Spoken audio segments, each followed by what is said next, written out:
Ao redor do mundo existem algumas cidades épicas, como aqui em Nova York, com enormes arranha-céus e estátuas, e também há outras mais pitorescas, como a minha cidade natal, Dublin. Acima de tudo, todas essas cidades estão cheias de imagens e símbolos que podem ser complexos, como placas de trânsito que simplesmente não consegue entender, mas outros podem ser simples, como seu anúncio favorito ou um logotipo icônico. Cada um está tentando nos comunicar algo. Existem alguns símbolos que detestamos ver, como quando olhamos para os nossos telefones e vemos a bateria em 1%. Como naquele momento em que você está andando de um lado para o outro e de repente tem o desejo de se aliviar. Você procura um símbolo de esperança e então, quando você vê, dá aquela corrida desajeitada para a liberdade. Se você mora em uma cidade grande ou mesmo em uma pequena, em todos os outros símbolos e imagens, você vai encontrar o símbolo de uma cruz. Pode ser em uma igreja, de um prédio alto ou apenas em volta do pescoço das pessoas. Esse símbolo cristão traz consigo um significado. Fala de uma história que ainda está sendo contada. Jesus morreu e, embora isso pareça estranho para alguns, é importante para milhões de pessoas hoje em dia. E enquanto o símbolo fala da morte de Jesus, a história não termina aí. 3 dias depois da morte de Jesus, começaram a circular histórias de que o túmulo em que ele foi colocado foi encontrado vazio. Então o que aconteceu? Para onde que foi o corpo? Existem muitas possibilidades para explicar o que aconteceu no fim de semana da morte de Jesus. Vamos dar uma olhada em 4 delas. 1. Jesus sobreviveu à crucificação e enganou as pessoas para que pensassem que ele ressuscitou. 2. As autoridades romanas ou religiosas levaram o corpo embora.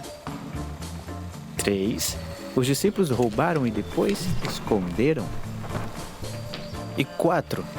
Jesus realmente ressuscitou dos mortos.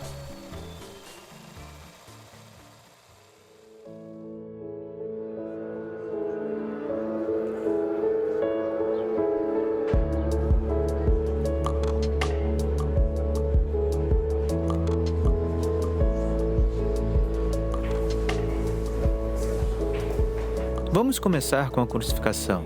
Jesus poderia ter sobrevivido? Quando entendemos o significado de Jesus hoje, vemos que não era considerado especial para o Império Romano. Eles estavam dominando o mundo e Jesus era apenas outro rebelde, outro revolucionário com que eles tivessem que lidar. Ele não foi o primeiro e ele não seria o último. Os romanos haviam desenvolvido a forma mais horrível e dolorosa de tortura para lidar com o crime e a rebelião. Uma vez preso, o culpado seria despido, humilhado, espancado e açoitado. Um castigo tão brutal e severo que muitos prisioneiros nem sobreviveram a isso. Sabe, não era suficiente acabar com a vida deles. Era necessário fazer isso de um modo que causasse medo nas pessoas que estavam ao redor, especialmente as que seguiam. Os inimigos tinham que morrer lentamente, de forma dolorosa. A prática leva à perfeição e quando eles põem as mãos em Jesus, já tinham inventado o que eles considerariam ser sua obra-prima, a crucificação. Aqueles que tinham a infelicidade de sobreviver à flagelação tinham que carregar sua cruz na qual eles seriam pregados por meio de seus pulsos e tornozelos. Isso geralmente era feito em um lugar público, como uma encruzilhada, onde eles seriam pendurados como um símbolo que dizia às pessoas comuns que o acusado foi derrotado e que Roma sempre vence. As feridas em si não eram realmente o que matavam as vítimas, no entanto. A morte viria eventualmente de insuficiência cardíaca, uma vez que lutava para bombear sangue numa posição de corpo impossível para os membros que foram pregados na madeira, e não havia como manter o corpo ereto. Em seu evangelho, João descreve os momentos finais de Jesus e escreve que Jesus deu seu último suspiro. Para ter certeza de que ele estava morto, um centurião romano o esfaqueou na lateral, e quando o fez, sangue e água jorraram. Isso pode parecer um detalhe sem importância, mas na verdade é crucial. O que João não sabia é o que agora sabemos, graças ao cientista islandês Samuel Rodham. No século XIX, sua pesquisa provou que quando o lado esquerdo de um corpo é perfurado após a morte, a água, seguido pelo fluxo de sangue, provou e confirmou que o fluido se acumulou em todo o coração e que o coração havia parado. João não conhecia a ciência, ele só sabia o que viu, e o que ele viu foi que Jesus estava morto.